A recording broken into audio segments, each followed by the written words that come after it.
Hello. അപ്പോൾ നിങ്ങളുടെ കയ്യിൽ നിങ്ങൾക്ക് ഇഷ്ടമില്ലാത്ത കളറിലുള്ള വളകളുണ്ട്, നിങ്ങൾ ഉപയോഗിക്കാത്ത വളകളാണ്, അല്ലെങ്കിൽ അതിൻ്റെ കളറൊക്കെ പോയി ചീത്തയായ വളകളാണെങ്കിൽ, കട്ടി കുറഞ്ഞ വളകളാണെങ്കിൽ ഇതിൽ 2-3 ഇതുപോലെ ഒട്ടിച്ചു കൊടുക്കാം. കട്ടിയുള്ള വളകളാണെങ്കിൽ അങ്ങനെ തന്നെ എടുക്കാം. ഒട്ടിച്ചു കൊടുക്കുകയാണെങ്കിൽ കുറച്ച് സമയത്തേക്ക് അതൊന്ന് സെറ്റാവാൻ വേണ്ടി വെക്കണം. എനിക്ക് കുറച്ച് ആക്രാന്തം കാരണം ഞാനത് ഉണങ്ങാൻ വേണ്ടിയിട്ടുള്ള സമയം കൊടുത്തില്ല. അതിൻ്റെ ബുദ്ധിമുട്ട് കുറച്ച് കഴിയുമ്പോൾ ഫീൽ ചെയ്യും കേട്ടോ. അപ്പോൾ ഇതിങ്ങനെ ഒട്ടിച്ചു കൊടുത്ത് എനിക്ക് ഈ കളറ് കുപ്പിവള ഞാൻ അധികം ഉപയോഗിക്കാറില്ല, അതുകൊണ്ടാണ് ഇതെടുത്തിരിക്കുന്നത് കേട്ടോ. കമ്പിവളകളാണെങ്കിൽ ചിലപ്പോൾ അതിൻ്റെ അലൈൻമെൻറ്റിനൊക്കെ ഒരു ഇഷ്യൂ ഉണ്ടാകും, അതും കൂടി ഒന്ന് ശ്രദ്ധിക്കണം. എന്നിട്ട് സിൽക്ക് ത്രെഡാണ് ഇതിലെടുത്തിരിക്കുന്നത്. നോർമൽ ത്രെഡ് യൂസ് ചെയ്ത ഒരു തിളക്കം പോലെ നമുക്ക് തോന്നത്തില്ല. അപ്പം മാക്സിമം സിൽക്ക് ത്രെഡ് യൂസ് ചെയ്യുകയാണെങ്കിൽ കുറച്ച് നല്ലതായിരിക്കും. എന്നിട്ട് അത് കുറച്ച് നീളമുള്ള ഏതെങ്കിലും ഒരു പ്രതലെടുത്തിട്ട് അതാകുമ്പം നമുക്ക് ചുറ്റുമ്പോൾ കുറച്ച് നീളത്തിൽ നൂല് കിട്ടാൻ വേണ്ടിയിട്ടാണ് കേട്ടോ. കുറച്ച് നീളമുള്ള ഏതെങ്കിലും ഒരു ഭാഗത്തിൽ ഇങ്ങനെ ചുറ്റി കൊടുക്കുക. ഒരു 20-30 സ്ട്രാൻഡ്സ് ഒക്കെ ചുറ്റുക. ഞാൻ കുറച്ചേ ചുറ്റുള്ളൂ, ഇതിനേക്കാളും കുറച്ചും കൂടി അധികം ചുറ്റുന്നത് നല്ലതാണ് കേട്ടോ.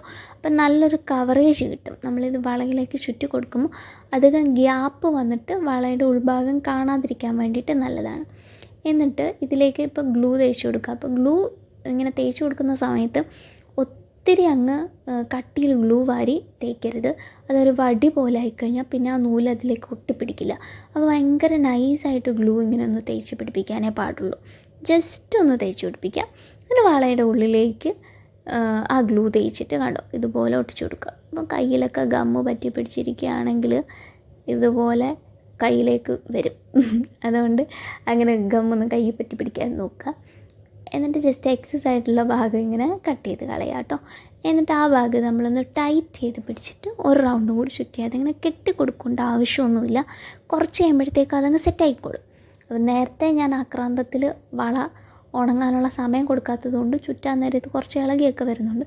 പക്ഷേ ഇത് പ്രശ്നമില്ല കേട്ടോ. നമ്മളൊന്ന് ടൈറ്റ് ചെയ്ത് വെച്ചിട്ട് നൂല് ചുറ്റിക്കൊണ്ടേ ഇരിക്കുകയാണെങ്കിൽ ഒരു കുഴപ്പമില്ല. കുറച്ച് കഴിയുമ്പോൾ അതങ്ങ് ശരിയായിക്കോളും. കുറച്ച് സമയം കൊടുക്കുകയാണെങ്കിൽ എപ്പോഴും നല്ലതാണ്. ഇങ്ങനെയുള്ള കാര്യങ്ങൾ ചെയ്യുമ്പോൾ കുറച്ച് പേഷ്യൻസ് വേണം. എന്നിട്ട് ഇതിങ്ങനെ ചുറ്റി കുറച്ച് കഴിയുമ്പോൾ നൂല് തീരും. ആ നൂല് തീരുമ്പോഴത്തേക്കും ആ ഭാഗം ഇതേപോലെ തന്നെ ഗ്ലൂ വെച്ചിട്ട് ഒട്ടിച്ചിട്ട് വീണ്ടും അടുത്ത സെറ്റ് ആക്കുക. അങ്ങനെ ഇത് ഫുള്ളൊന്ന് കവർ ചെയ്ത് കൊടുക്കുക. ഇതിലെവിടെയും നമ്മൾ കെട്ടൊന്നും ഇടുന്നില്ല, ജസ്റ്റ് ഇങ്ങനെ ചുറ്റി കൊടുക്കുന്നതേ ഉള്ളൂ.